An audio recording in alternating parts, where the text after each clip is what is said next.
So Urza in his youth has a question for you. You lift, bro? I'm going to have to say nah, bro. But in this case, the Prince of Kroog and I would like to help you pump some iron. Alright, so here's my pumping iron deck. Now, normally when you talk about pumping iron, you're talking about strengthening your body, but in this case, we're going to be strengthening the iron of our legion of robots. And in this case, it's the Thopters, the Servos, the Constructs, the Golems, all the different artifact creatures that are in this deck that are led by Urza, Prince of Kroog. For 2, a white and a blue, you get a 2/4 human artificer that says artifact creatures you control get +2/+2. That's part of the pumping part.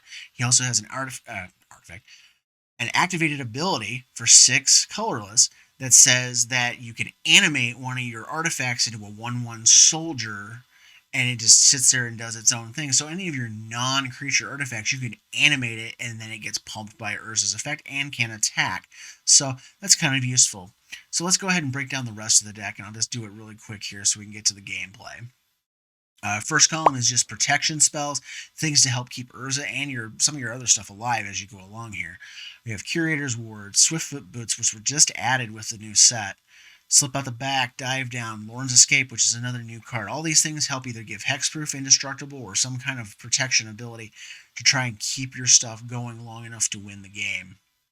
And then we have our basic removal packages.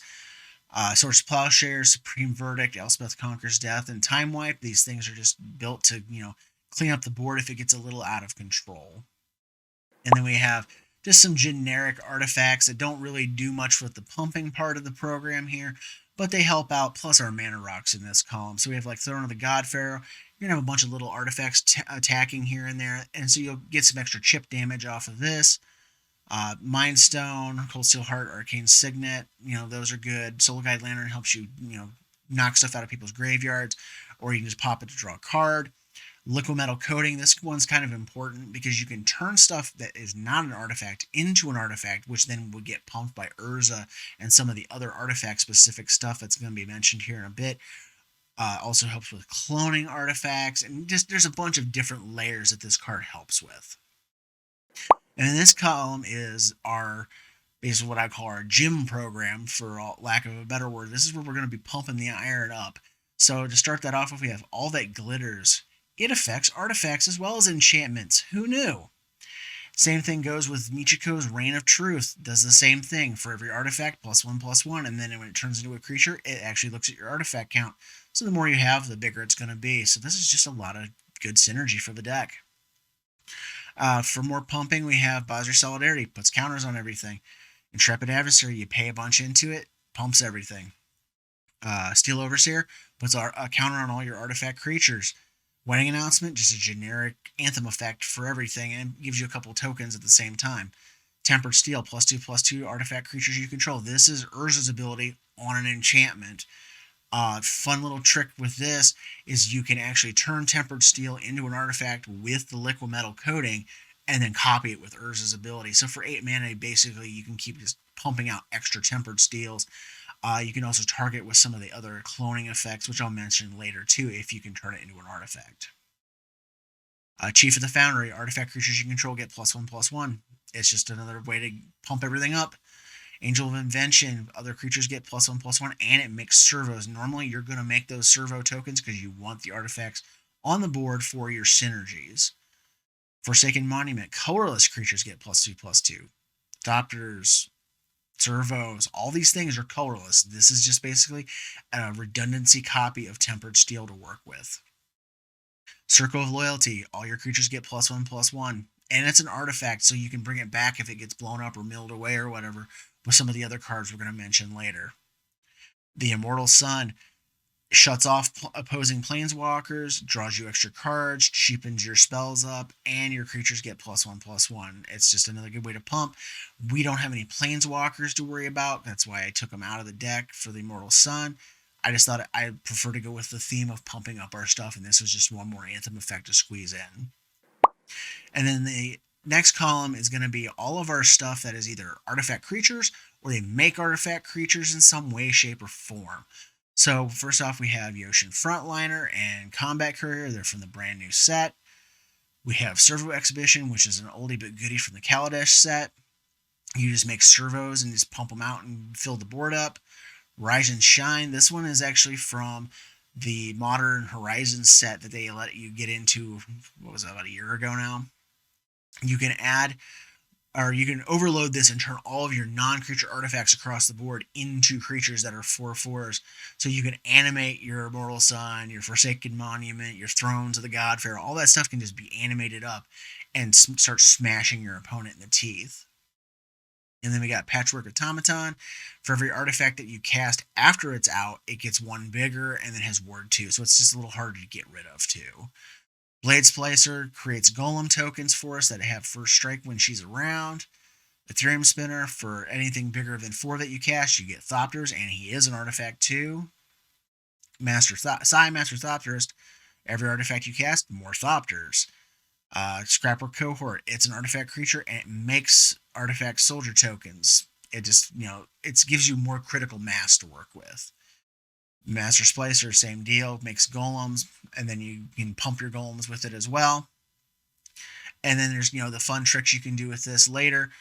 Turn the Master Splicer into an artifact and then copy it, and you just keep doing that over and over again. Next up is Mirel, Shield of Argai. For 3 and a white, you get a 3/4. Now, this doesn't look like it belongs here, but it creates artifact creature tokens on its attack trigger. And you have enough little soldiers built up in between some of the other stuff that's going on that you're going to get maybe 2 or 3 soldiers per swing off of her, and she locks out interactions by your opponent. So as long as you have a way to clear the way for her to swing, you're going to get some benefit out of her as well. Filigree Attendant looks at your artifact count and hits for that much. Solemn, it's just a good way to ramp, and it's an artifact. Next up, we have Masterful Replication. For 5 and a blue, you can either create 2 3/3 golems, which works well with the splicers that are in the deck, or you can turn one of your artifacts into a copy of all of one artifact on the board. So, I don't know, maybe you need a bunch of mana, you can turn all your stuff into Arcane Signets, or, Steel Overseers. You can turn all your stuff into Steel Overseers, tap them, and they all just grow by 5 or 6 counters in one big hit. You could make them all into Chief of the Foundry, and they get a temporary boost across the board. You could do. There's a various amount of things you could do here. Just be aware. There's a lot of legendary artifacts in the deck, and unless you're able to animate one of those and then copy it with one of the non-legendary copy spells, which I'm going to bring up in the next column, you're not going to be able to copy those and do anything without losing one of the copies. So bear that in mind. And then we also have Sharding Sphinx. This is really good because all your artifact creatures that hit, you're going to beget more artifact creatures, and you're just going to keep hitting and hitting and hitting, and it's just going to snowball downhill. And if they don't get rid of your Sphinx, they're going to die. Thought Monitor, I had mentioned before. This is the second take of this. I might have mentioned it in the other take. I do have a little bit of affinity in here, so the more stuff you get out, the cheaper this is to draw cards and give you a 2/2 flyer, which is then boosted by all these pumping effects. And then we have Hangerback Walker. For double X, you can pump it up with counters. You can pay to put and tap it to put counters on it. And if it dies, you get a bunch of Thopter tokens. Wrong token. And then this is just kind of like a Wrath Insurance. It makes it so if they decide to blow the board up, as long as they don't exile it, you're going to have Thopters left over. And then if you recast Urza or have one of those other Anthem effects lying around, they're just going to be big anyways. And then we have Dance of the Manse. Works on artifacts. Again, kind of like all that glitters in Michiko's Reign. Most people use it to animate their enchantments out of their graveyard, but instead it's actually good with artifacts too. So if you have 2 or 3 artifacts that got blown up because somebody decided to blow the world up, well, this can actually bring them back. As long as you've paid 6 or more, they're 4/4s and they can swing.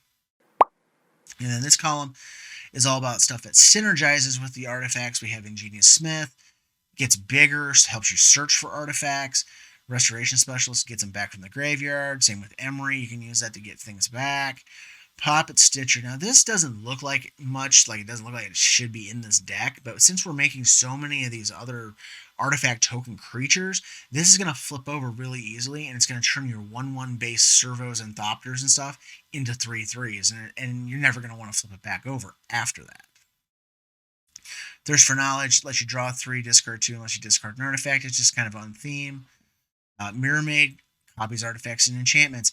So, as I was mentioning earlier with the liquid metal coating, if you can turn, like, say, a blade splicer into an artifact, or turn tempered steel into an artifact, well, you don't have to do it an artifact. You can copy tempered steel with Mirror Maid, but you can do some weird tricks where you turn stuff into artifacts with the liquid metal coating, and then Mirror Maid copy it, and it just makes for dumb gameplay. We also have Hannah's Ship's Navigator, helps you get stuff out of the graveyard if it dies. Anointed Procession. This is where things get interesting because of Urza's ability to copy things, and because of a couple other things that create token copies of things later in the deck. You can double up on things. We have Daring Archaeologist. Whenever you can return an artifact from your graveyard, and then whenever you cast a Historic spell, which also counts the legendaries, I don't think there's any sagas here that I remember anyways.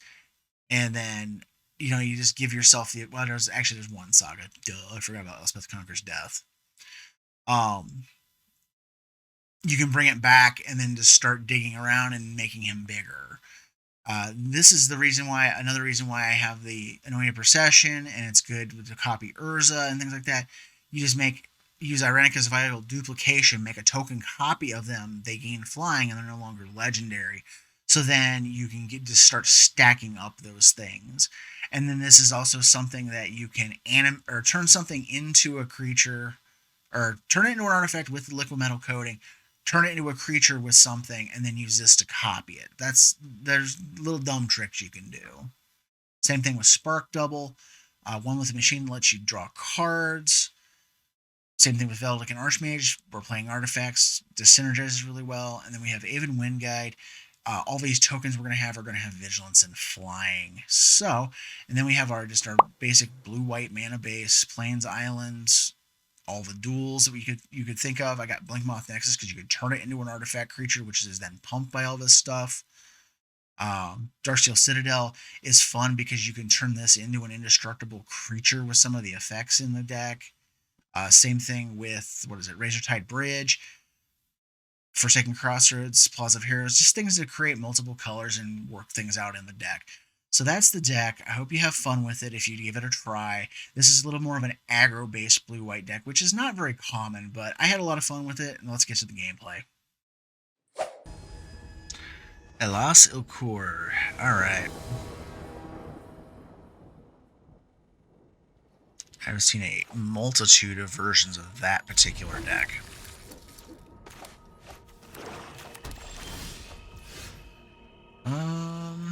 Let's do this, because this I can have come in untapped if I need to. Not so much with the Razortide Bridge. I don't have a 2-drop I want to drop, so this is going to come in and scry. We'll make it white? Yeah, we'll do white. Scry 1. And we'll actually leave that on top, because I just got done playing a game where I just got completely mana screwed the first 3 turns. Had 2 in my open hand and didn't draw anything for the first 3 turns. And it just was too much to overcome. So I'm going to make sure I can cast that Supreme Verdict on time. Let's go ahead and get this ticking. There's no point in not doing so.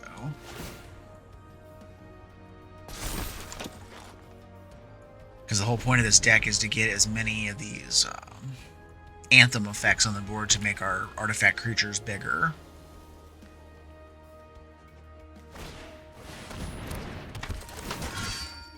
Okay, we got Acererak. Not blocking. No need just yet. I don't want to burn that yet. I think what I do want to do, though, is just dump... Oh, wait. X is 2. Sorry. I'm forgetting how double X works. Okay.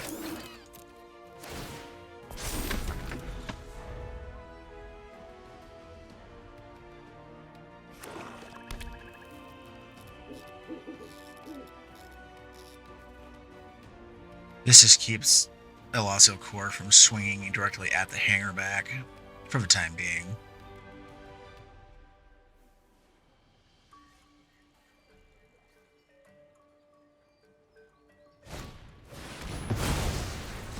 Oh! Oh, that sucks a lot of ass. You swing it, I'm double blocking him. Okay. I'm just gonna keep that one. Let's go ahead and do this because it puts 2 bodies up. And I'll go ahead and drop Emery.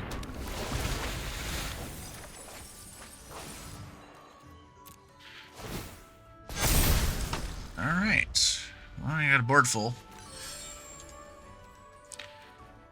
My adversary went to the yard, though.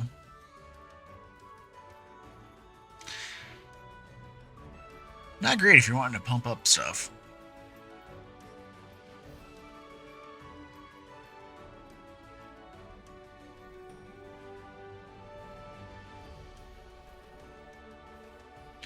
Though on the bright side, with Emery around, if she lives, I can use that to cast the combat courier out of the graveyard. See what I said? If. Oh, these damn exile effects.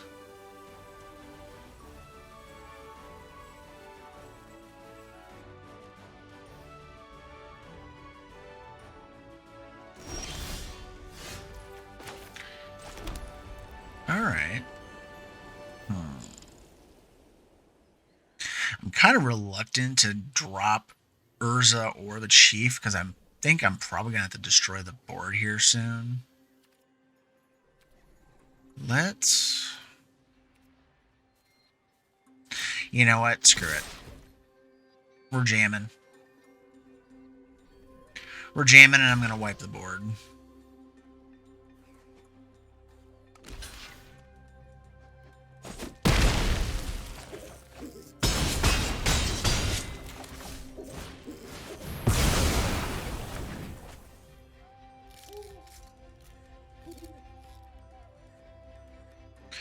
With all that stuff going on, I need a clean reset so I can try to fix the issues.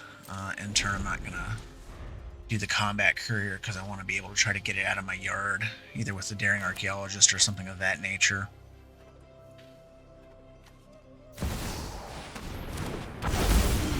Alright. Let's go ahead. Let's see, that's 4. I did that. I do that. I'm just trying to think of what the best line of play is here. I think...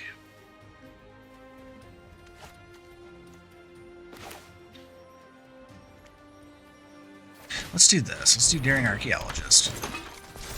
I'm going to return the Combat Courier. I'm going to play the Arcane Signet.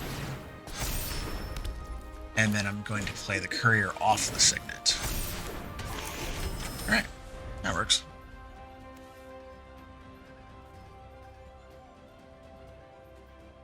That gives me a body that he has to deal with.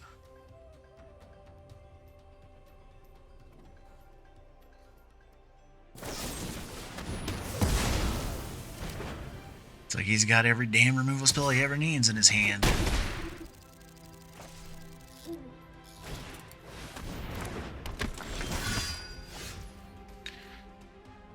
Alright. Well, let's go ahead and give him some options here. If he doesn't want me to get Thopters, he's going to have to block.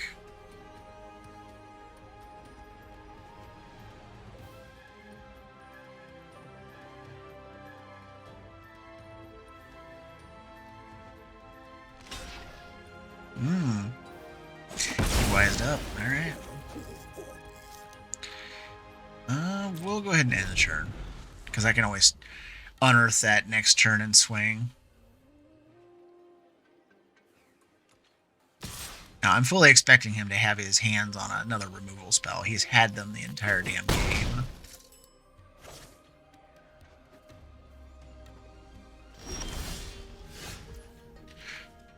Okay. That's a thing. Let's go ahead and do Psy.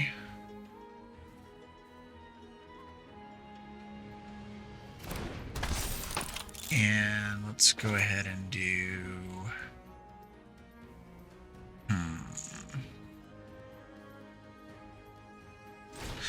I'm going to go ahead and drop this, because I can.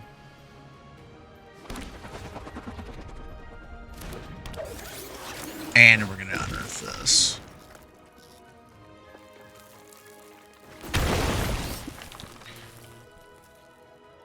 And let's go ahead and do...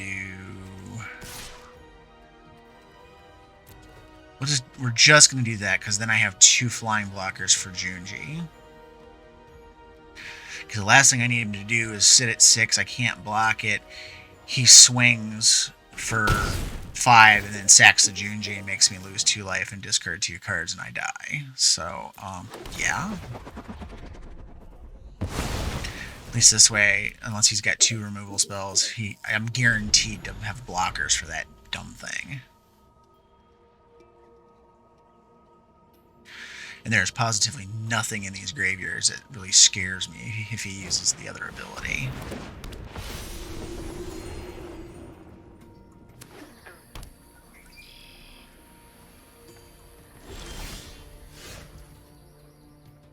Alright, let's see here. Copy of an artifact I control. If I pay 6. V7... Trying to do the math in my head here. Be 7, 8, 9, 10, 11, 12, 13, 14, 15, 16, 17, 18, 19. He'd have to block something, but then I couldn't swing out.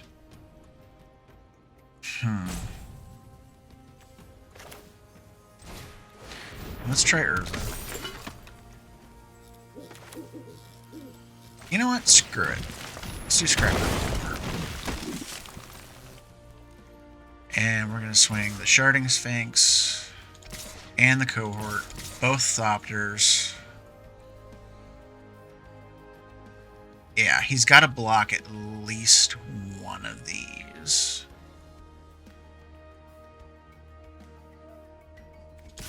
And let's go ahead and do this. Yeah, let's go ahead and do the Chief of the Foundry too. Because then it'll generate more Thopters.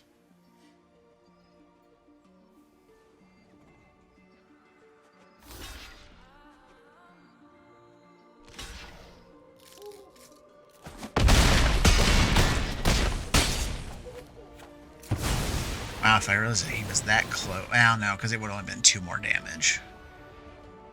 He's going to bring something back. Right? Oh, okay. Yeah. Give me Thopters. I hate that that's a you may ability. It's like, the whole point of playing the damn Sharding Sphinx is to make Thopters. Why would you not pick it? Okay. Well, we turned the corner, finally. Darigaaz. Oh, it's the alchemy one.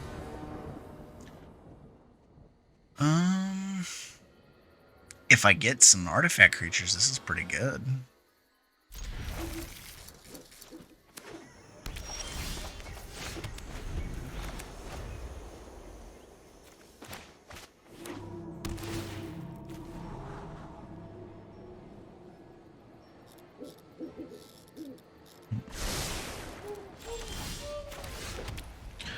Well, there's an artifact creature. Unfortunately, it's a double blue one.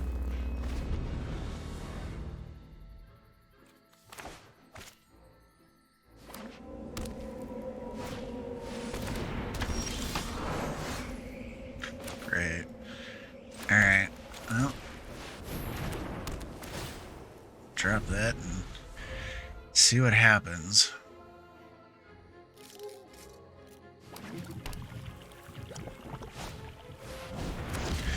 There's the Carnelian Orb. His attack, oh, it's end step. I thought it was an attack trigger. Okay. Well, hey, there's blue mana. Playing Urza doesn't do me any good right now. So I think what we'll do is play the Resto Specialist. I'll keep the Swords to Plowshares open, and I'll just blast Darigaaz with it. Because I get the feeling that's what he's going to do, is drop it next.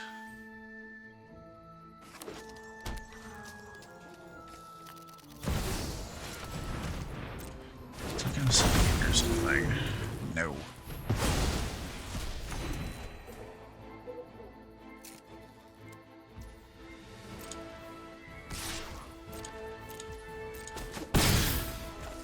Alright, let's see. Nope. Still no double blue. Alright. He's got enough mana. Let's see, it's 7. Yeah, he can recast that next turn. So I'm going to go ahead and drop the wedding announcement. No point not doing it right now. Because I'm probably going to take a hit to the face, and then I'm probably going to end up using Supreme Verdict. Yeah, there's your land. Definitely destroying the board next turn. Holy cats. Well, I can't let him have all the treasures in the world.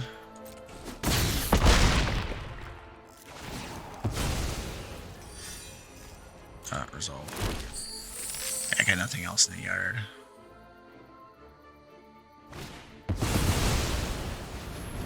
I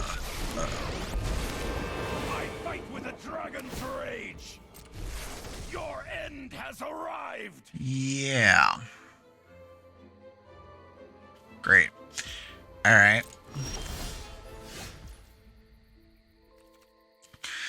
Now it becomes a question of what do I do with this? I think I just destroy them. I don't think I really got an option here.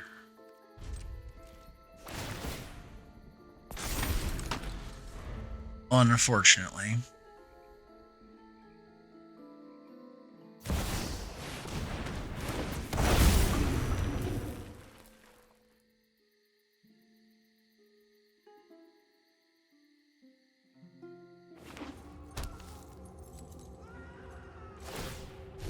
I will call the dragons.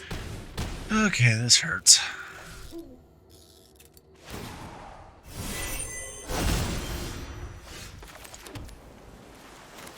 Yeah.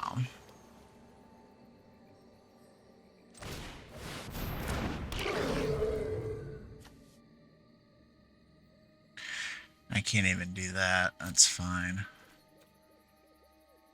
Oh wait, it's got that dumb. If you can control a dragon. Yeah, no. That would have been a dumb idea.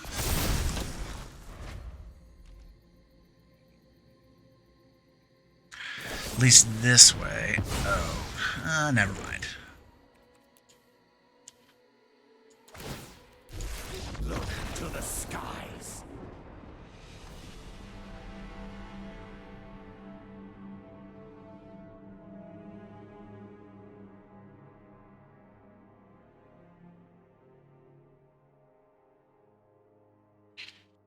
Alright, I got time for another one before I gotta go back out to sort through stuff.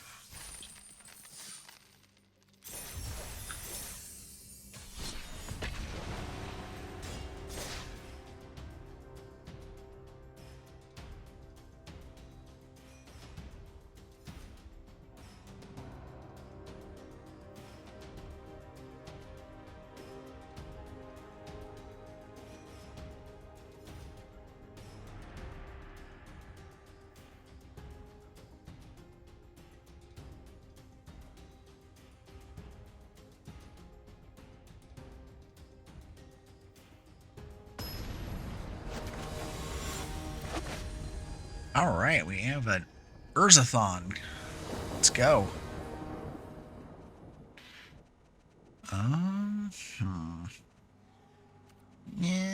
Yeah.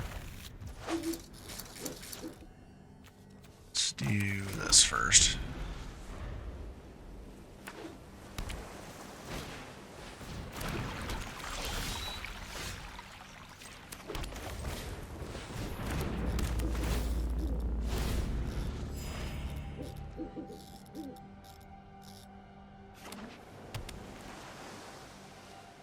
Is that a glitch over here? I don't think that's supposed to be bright purple over on the far side of the map, at least the last I checked.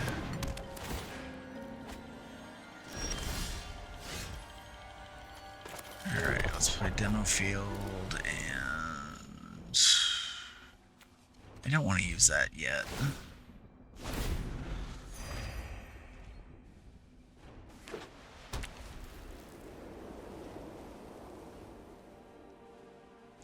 I mean, he could cast Urza.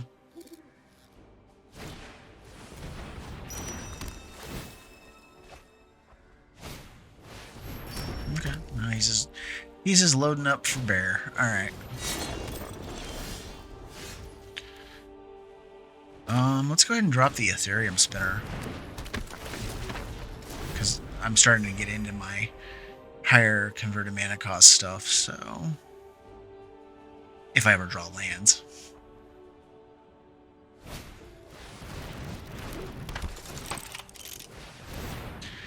Or he can casket it. Womp womp. Alright. What to do with this? A fat load of nothing?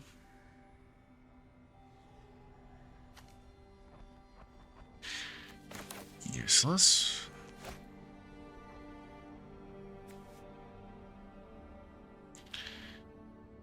Yeah, this is a fat load of nothing right now without drawing lands. This is like the second game today I've gotten just totally land hosed, and it's irritating because I have 40 freaking lands in the deck plus mana rocks. It's like, come on.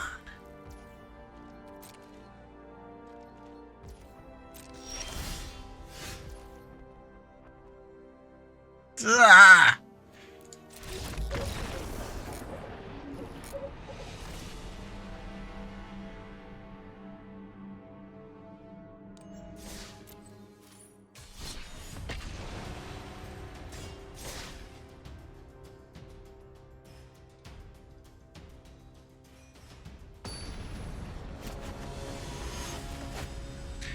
Teferi. Alright, we're getting the new commanders finally. I just played against the Meld Urza, but I'm not putting that video in here because it was not much of a game. It was kind of a shit game because I only drew like 3 lands and just got rolled.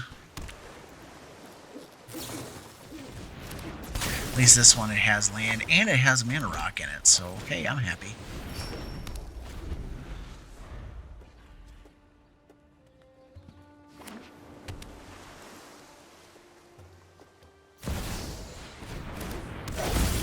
Alright, there's a surge engine. Let's drop this, and let's go ahead and get the Steel Overseer down. So that way I can start tapping it to activate.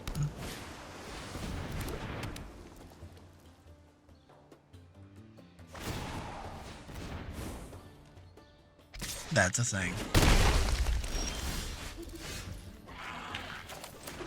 This, let's do, I'm trying to think if I want the Angel Invention or if I want the, yeah, I think I want to get the Angel down. I'm going to fabricate it as 2 servos, and then I'm going to pass a turn, and I'll just activate that to put counters on the servo tokens.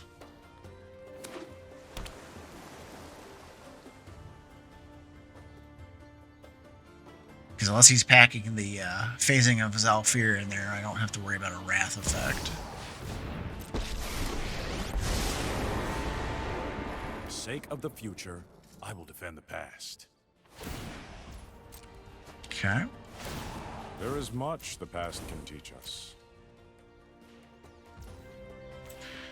Alright, we'll go ahead and activate this. Put some counters on some things. And we're going to...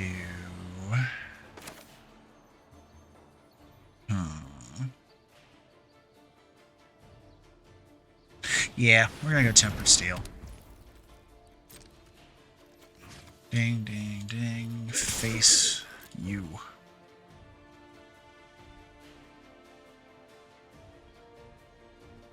gonna make sure that if he tries to block this, it's going through.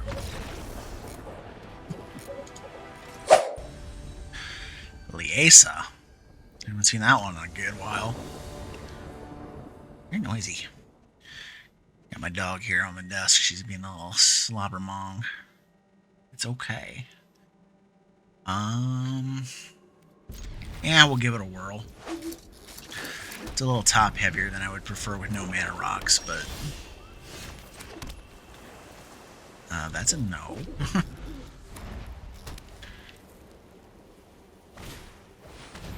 But I do like that it curves, because you got this, and then it can go up into the cohort or the filigree.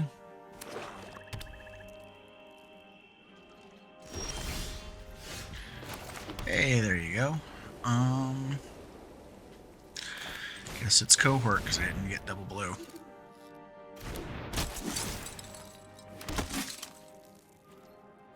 No attacks. I don't know if he's got like grants of death touch or things like that for that Cull Blade, so I'm not gonna chance it. There's my blue.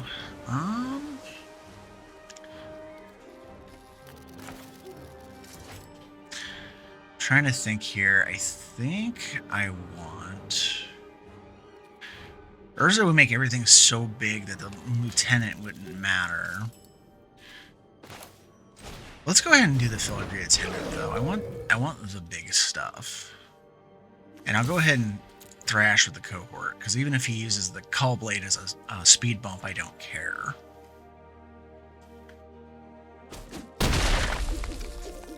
Got 4 damage anyways. So, hey, all to the good.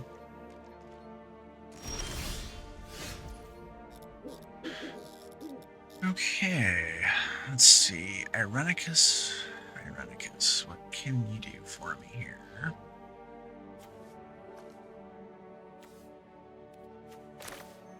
I think I would rather do the Angel of Invention and create the servos right now. Because that makes the filigree attendant really big.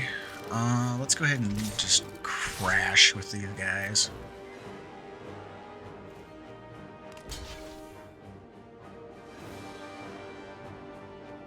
What you got? Deadly Dispute, okay. I was thinking there was a Feign Death or something that granted Death Touch or something. That would just make me like, okay, well. Alright, there's Liesa.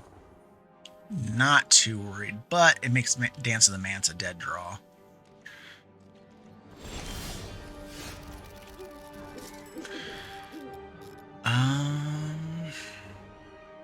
Do I just drop Urza at this point?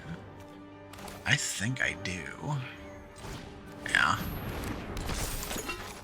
Yeah, Urza's the play. We'll do Bomat Courier too. Or Bomat Courier, Combat Courier, jeez. Swing with those guys. I don't care. I just need to keep Chief of the Foundry alive. Alright, Basri's Lieutenant will die. You're gonna have to block the Filigree Attendant. I just got news for you there, bud. You got a lot of damage coming through.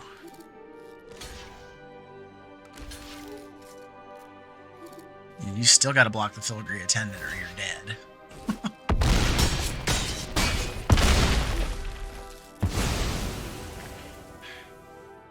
That was basically me forcing the issue.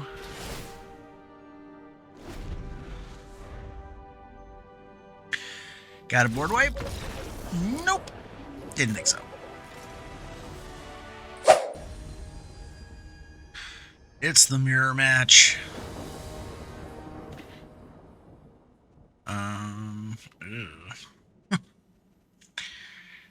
I don't know if I like this hand or not. I'm gonna take the free Mully because I don't like that one. This is a little better. What does that do? Whatever.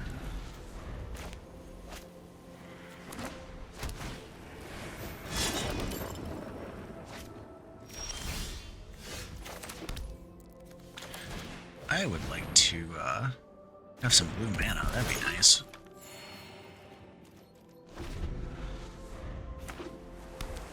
Like that.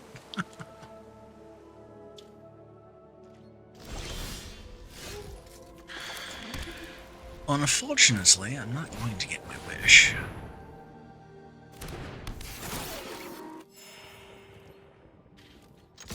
Alright, let's get that 2 life back.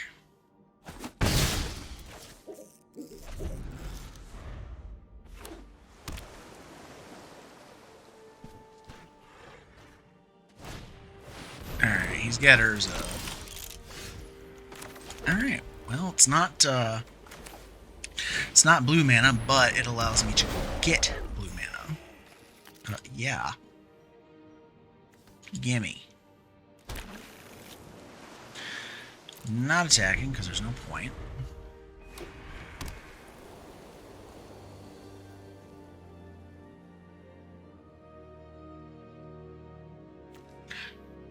I'm just trying to think if I need for colorless.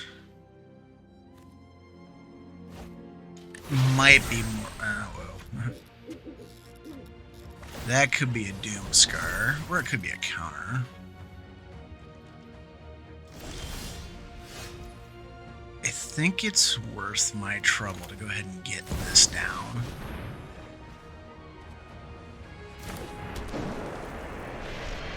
And I'm gonna just come crashing.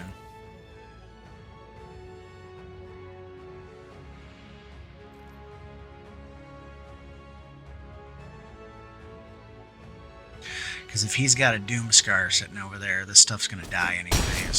So the Forsaken Monument's the safer play.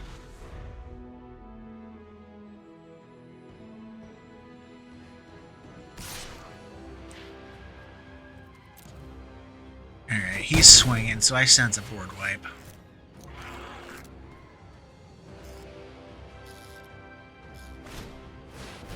No? No? Okay, maybe he just thought he needed to get the life back without letting Urza die. I'm hoping for a land, personally.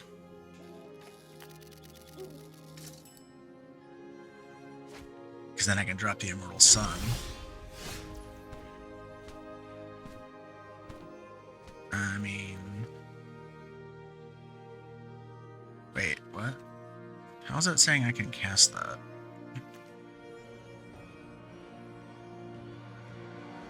Oh! Duh, Forsaken Monument. I forgot. It has that little special thing.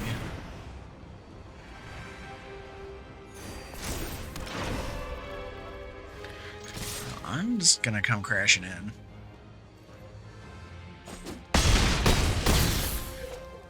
Because, again, I'm waiting on the board wipe, because it's gonna have to happen or he's just gonna die.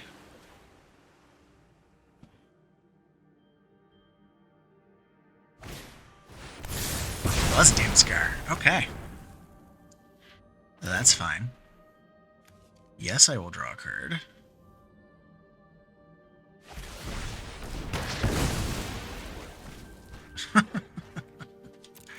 Well, I know what he got out of his book.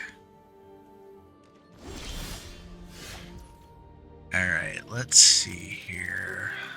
What makes the most amount of sense?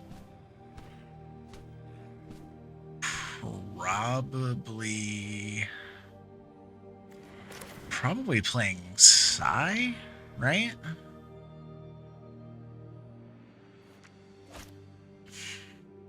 There's so many ways this could go wrong.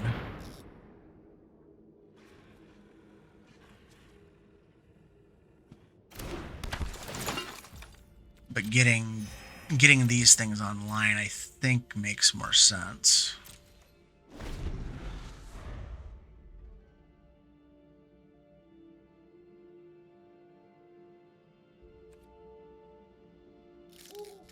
Of course, the auto tapper got me. Destroy, blah, blah. Okay. Because I could have hit him in the face for 3 with the Nexus. Alright. Oh, there's a Swords to Plowshares. I will keep that under consideration.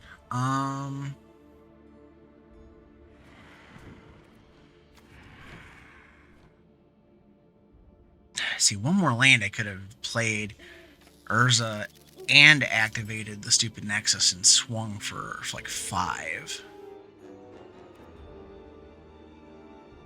As it currently sits, that does not help me. Alright, let's get Emery. Yeah.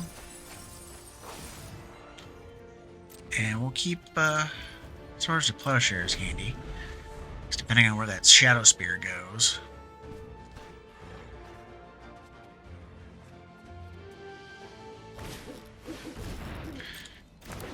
And that. Which I get the feeling that it's going to be that plus the Shadow Spear, and he's going to try to gain a bunch of life. Okay, he's used all but 1 mana. That's getting swords now before it gets any bigger. Do you have a hexproof spell? No. Okay. This is fine. I'd rather not get hit with that right now.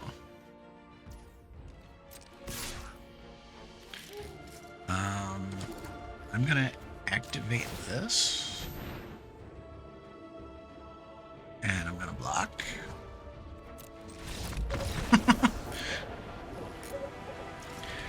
Guess he had enough. First Sliver.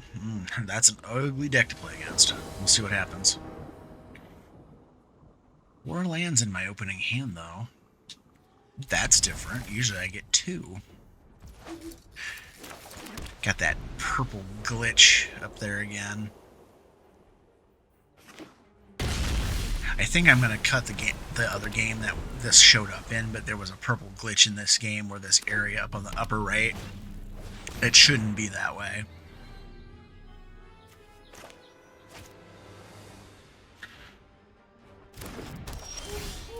Okay.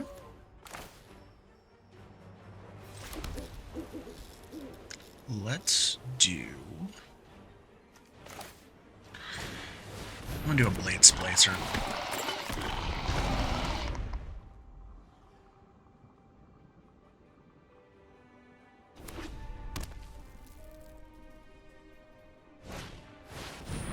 Okay. Well, I'm glad I have ways of attacking their life total at this point. Let's do Filigree Attendant, because then I can just slay up Urza the next turn.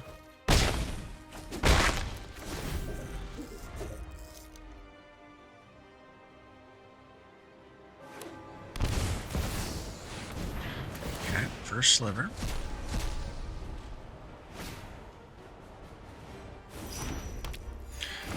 It's an Arcane Signet. That's fine. Let's do... Let's drop Urza. And let's go with... Let's go ahead and do the Hallowed Fountain. And I'm going to do Emery.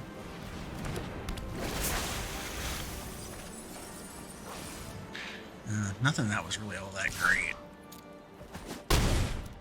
But this will drop in below life total for Sigarda's Splendor at least. And nothing that I can bring back. Okay, there's a Wrath, which is fine.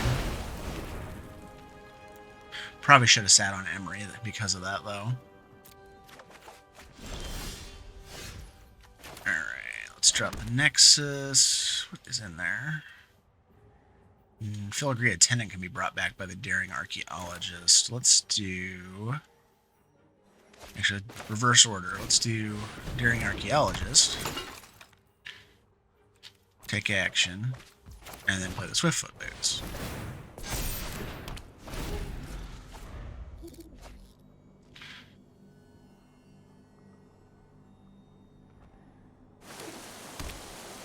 This was one of the things that kind of excited me the most with them adding these retro artifacts to the game with Swiftfoot Boots, because I play this in all my commander decks for the most part, because you always need to have some way of either giving your commander haste or at least protecting it from stuff.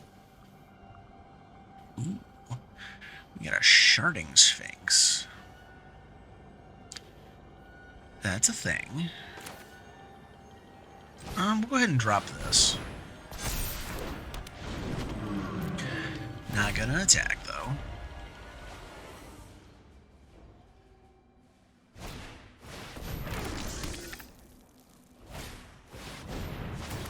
Scythe, okay. Alright, so that's dangerous. So the Daring Archaeologist is going to die because he now has a 14 damage First Sliver able to come at me. And I might just time wipe the board.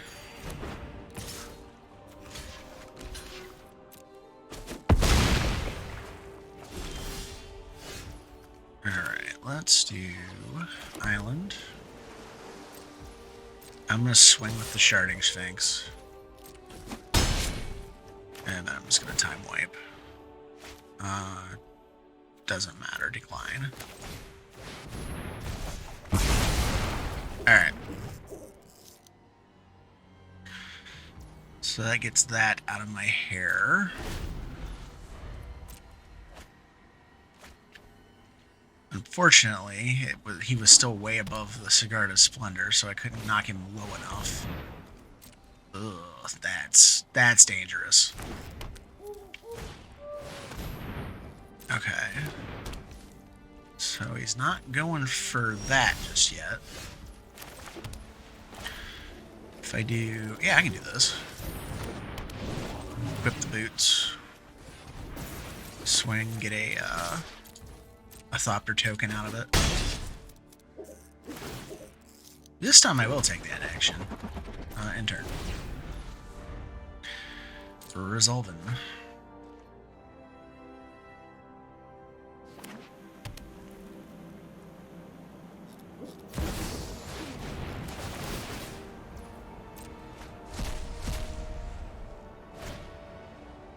A lantern. Wow.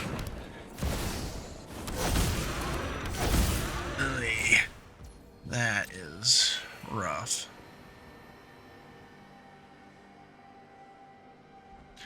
That Reflections is going to be dangerous if I can't get rid of it. Or if I just can't kill him straight.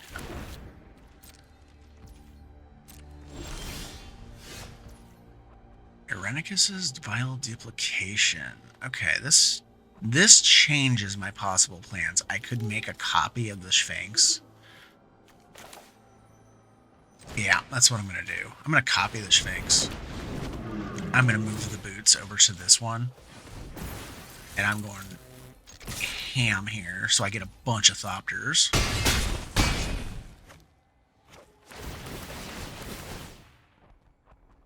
Yeah, take action all day long. And now he's got a major dilemma. He's probably going to have to wipe the board, because if I slam Urza, he's dead. Hell, if I slam the Filigree Attendant, he's probably dead. Actually, I think what I got on the board, he's toast. 6, 7, yeah. Unless he gains a ton of life all of a sudden, he is not looking good.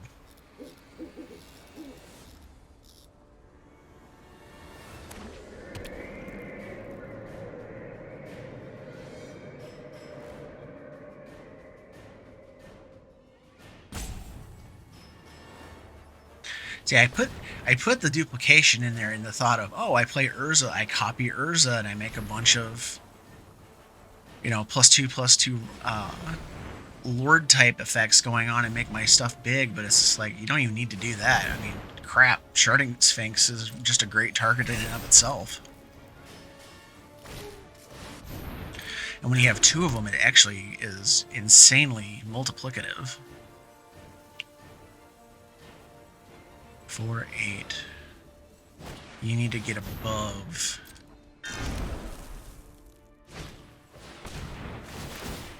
the inflection point here. Oh, he hit a sword. Crap. Okay, well, there goes one of my Sphinxes. That'll keep him from dying right off the bat.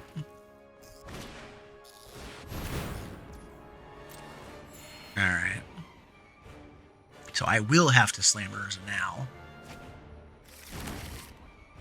Oh no.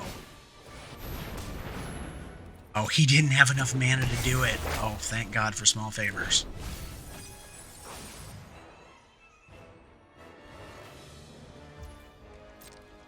Wow. I'm gonna take that. Yeah, if he had enough mana to cast that Elesh Norn, I've been screwed right there.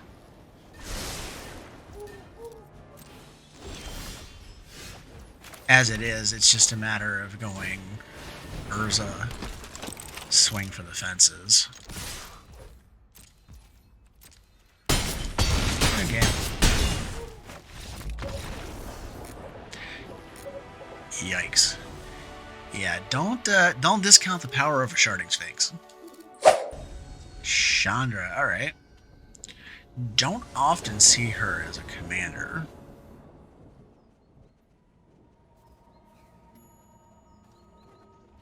But having a Wrath effect in your command zone can be decent.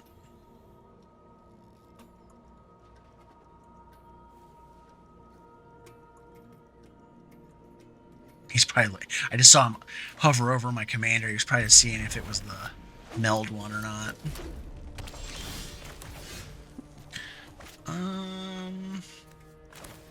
Let's go ahead and drop Combat Career. I was going to play this tapped, but I want to try to get some stuff down.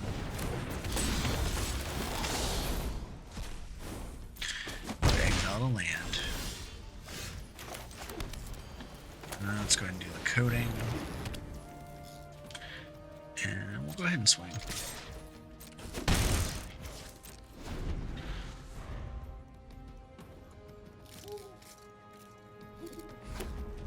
With the coding, I can do the trick where I can turn a land into an artifact to get Thought Monitor down a little quicker if need be.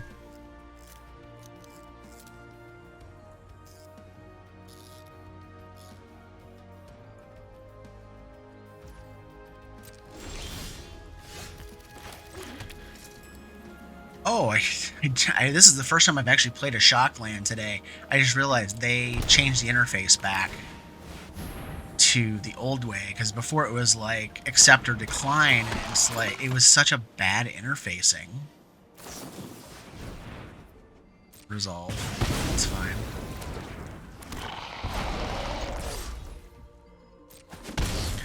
I got what I mostly wanted out of that, which was the artifact. But yeah, with the Shocklands, they had changed it during the Dominaria United patching, and it was terrible. It wasn't intuitive at all. Alright, let's do Throne. And we'll swing with the 3/3.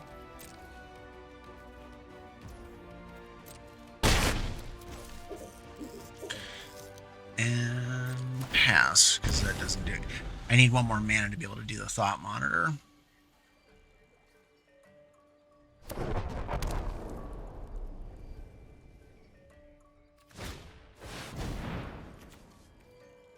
Oh. That's a thing.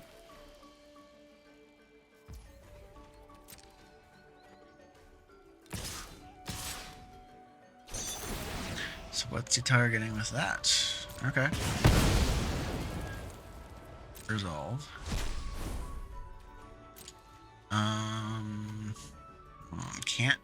Can't activate that, so no sense in throwing it away.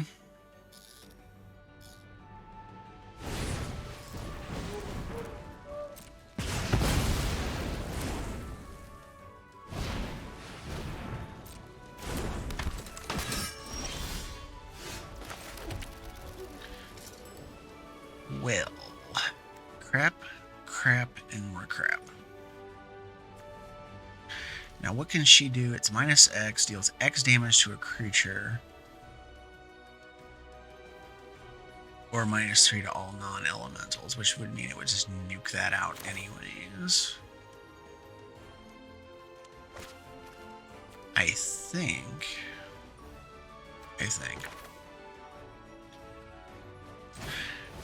I think Anointed Procession is the play. And just to pass the turn.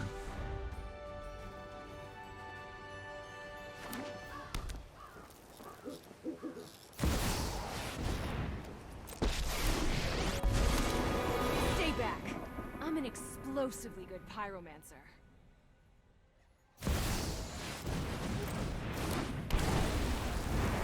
Okay.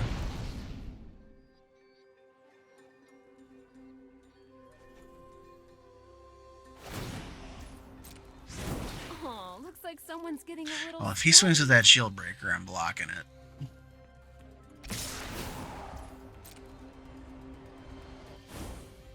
He got my Daring Archaeologist, okay.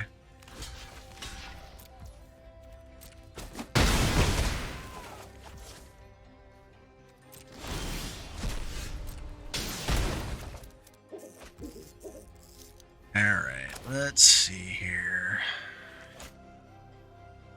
I think... right now it costs 6. If I do that, yeah, that's not going to do me any good.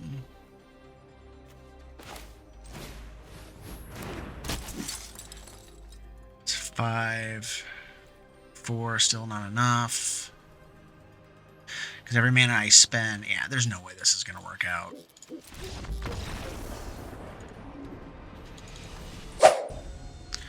Acererak the Archlich. Okay.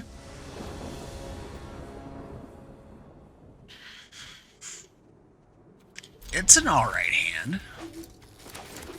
I've seen better, I've seen worse.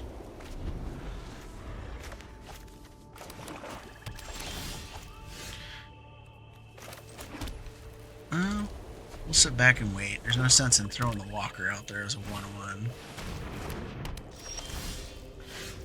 Alright, we'll do the Otawara so we have a blue mana. And I'm going to throw Sai out. I mean, if he's... I mean, I'm sure he's playing black. I'm sure he has removal, so...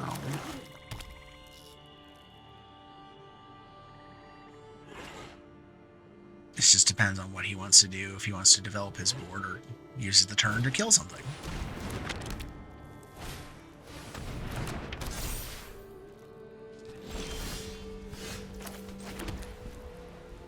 Okay, let's do... trying to think of what he could do next turn. Let's do the cohort.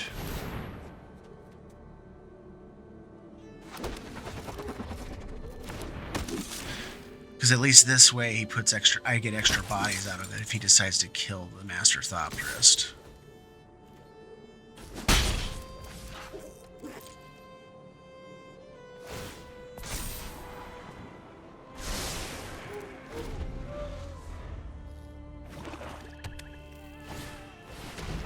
Okay, there's the Nightmare.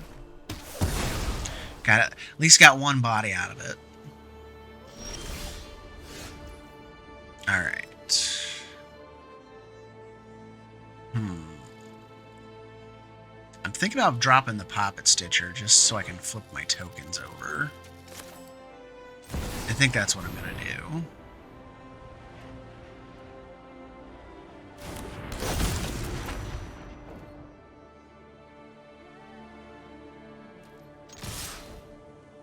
And yes, I know Poppet Stitcher looks kind of funky in this deck, being that this is not a zombie deck. But I generate so many Thopters, Servos, Constructs, and all these other little artifact creatures that it makes no sense to not use it, because if he flips over, all those 1/1s become base 3/3s. It's great.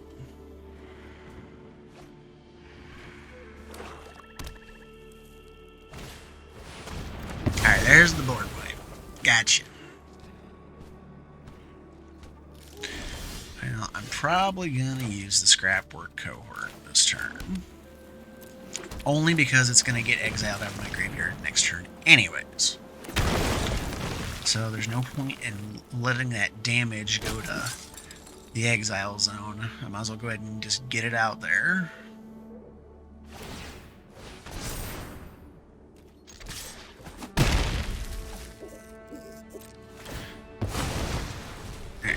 So everything's gonna get exiled, and that's fine.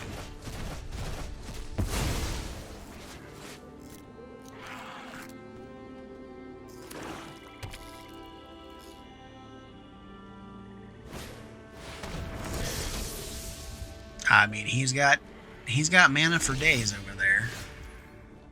Alright, Razortide Bridge. 3 open mana.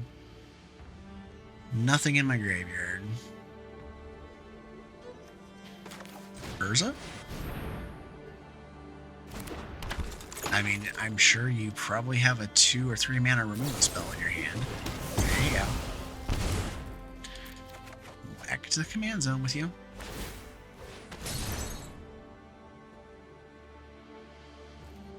And I'm gonna poke.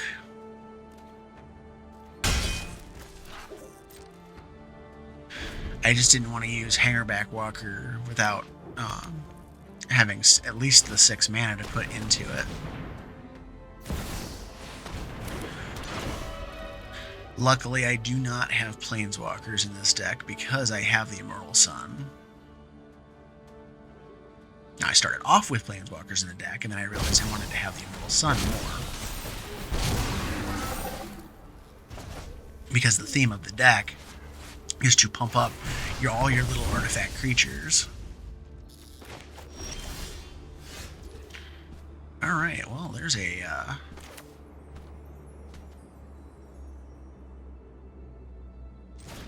way to get that out. Let's just go ahead and do this for 3. If he kills it, I don't care. Because of the Tempered Steel. As long as he doesn't exile it, I should say. Then I care.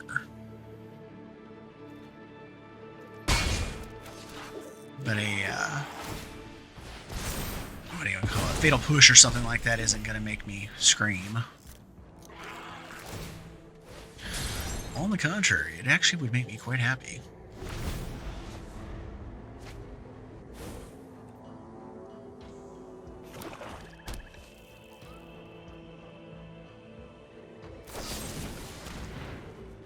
Oh, damn, but that doesn't. Shit. Damn it.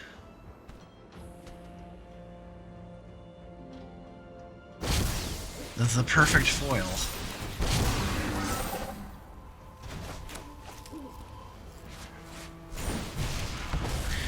Alright, Hannah is probably coming down then.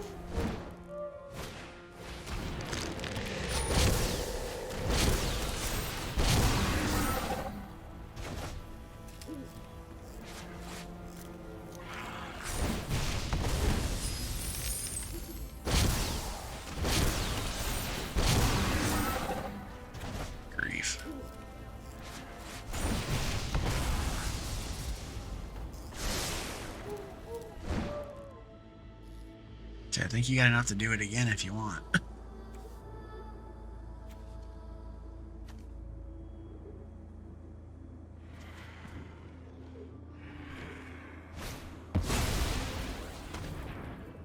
No. As I say, you gonna go for the artifact or the enchantment? Sorry. Alright. I'm gonna play Hannah. Because why not?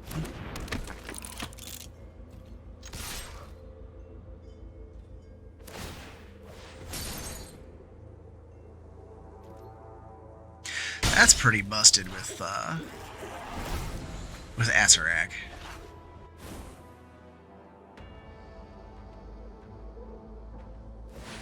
Because you just keep bouncing it over and over and over again, so you just keep putting page counters on the tome.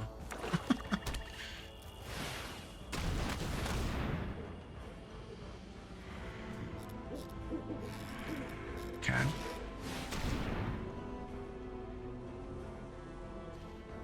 So we have a tutor. Oh, shite. Okay. Yeah, that card should be banned in Historic Brawl. If it's too strong for a 4-player commander game, it's way too strong for a 1v1 game. Okay, he's got infinite combo. He just plays Acererak over and over and drains me to death. We're done.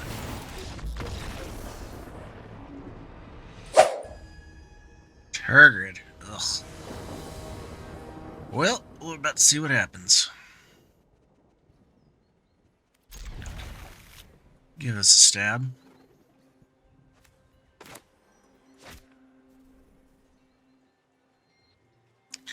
If our opponent ever makes up their mind.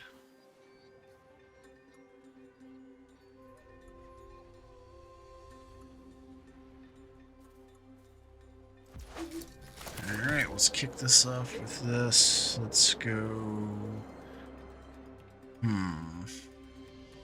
Let's go blue, because I have a few white sources. And we'll keep that on top. Just in case. I have several 4-drops on up in this deck. Kinda need the lands.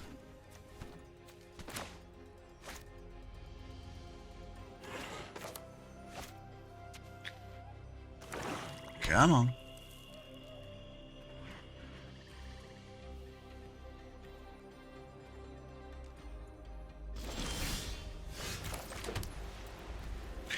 That doesn't do me any good right now. We're gonna pass. So right now I'm thinking Ethereum Spinner into Aven Wind Guide. If I don't have my hand picked apart. And we'll pass.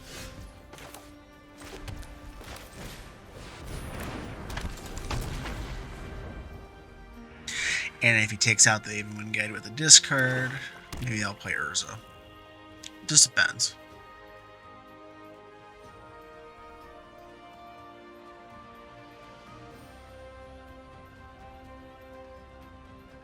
The other option is just kind of sit back on the dive down. It depends on what's going on. Any day now.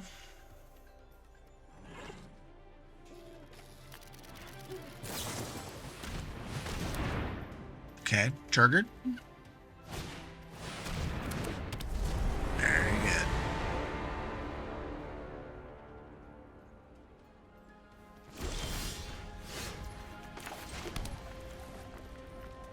Let's go ahead and do this so I have a sacrifice fodder just in case.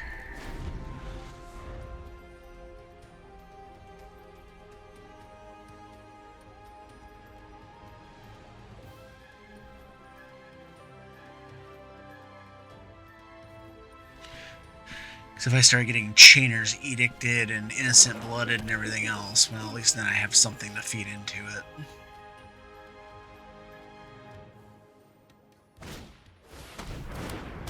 Acquisitions Expert for 2. I'll give you the protection spells. Pick your poison.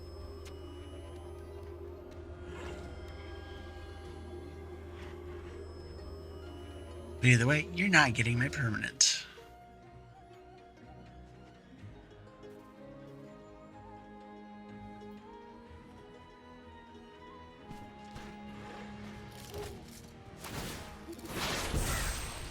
Tergrid's Fright? It's either Tergrid's Fright or the 4-mana discard spell that I forget the frickin' name of it off the top of my head. But if you have no cards in hand, you draw cards instead.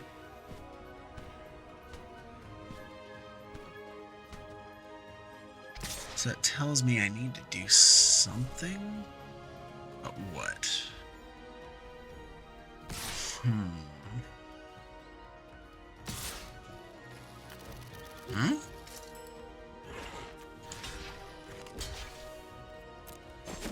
That guy? I'm confused. Alright, we're gonna play Chief. And we're gonna play Solidarity. Because I can. And we're gonna smash.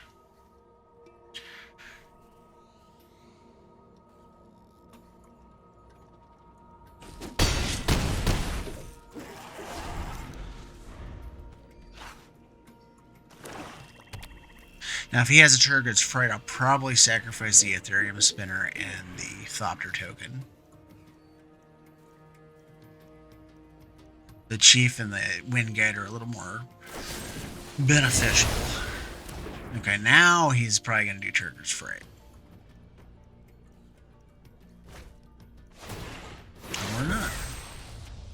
Oh, I forgot about Poison the Cup. That could be out there too. Wow. Okay. Excuse me, I'm thinking I'm going to be taking 8.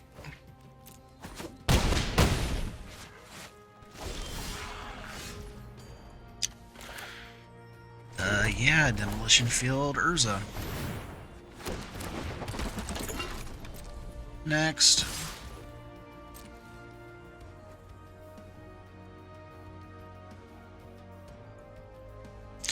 Because now it's just going to be a race. That's 11, 12, 13. That's 14 damage. You go to 1 if you take that.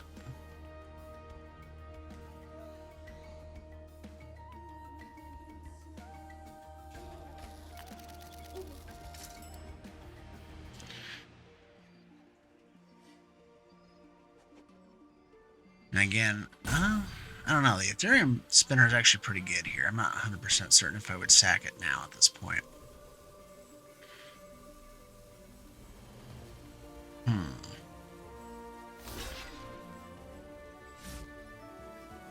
I mean, yeah, if you're gonna block one, we might as well maximize your damage reduction. All right, I'm not. God, I'm trying to remember all the black spells I have. Foretell, and it's like,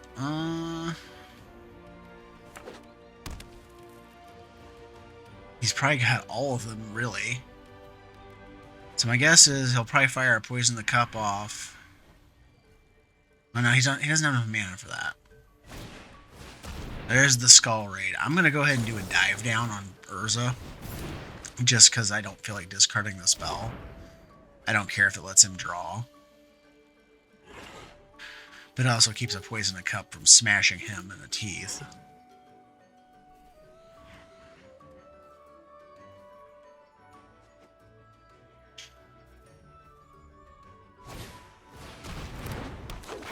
Which does nothing. I have 7 power in the air there, dude. Did you not have the way to kill one of them?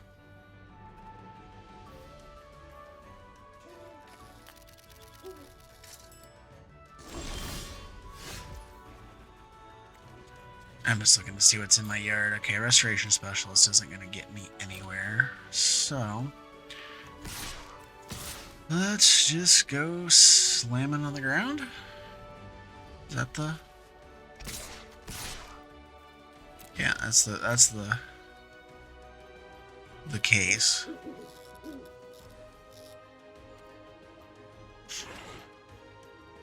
And then if he kills my Chief or my Ethereum Spinner, I'll bring it back with the Resto Specialist. Very good. So what did you guys think? I really enjoyed the deck, but it needs a lot of work. There's something going on. It could be just the shuffler that's doing it, where I either get mana flooded or mana screwed out of a game really easily. But with that said, it does also need a lot of interaction stuff. I need more removal, more just things that actually help me against my opponent, because otherwise they just kind of sit there and build their stuff up, and I don't get to react, and they just run me over. So if you feel like building this deck, I would say it's worth some wildcard investment if you don't already have some of this stuff laying around. But otherwise, have fun with it, kick some ass with Urza, and I'll see you next time.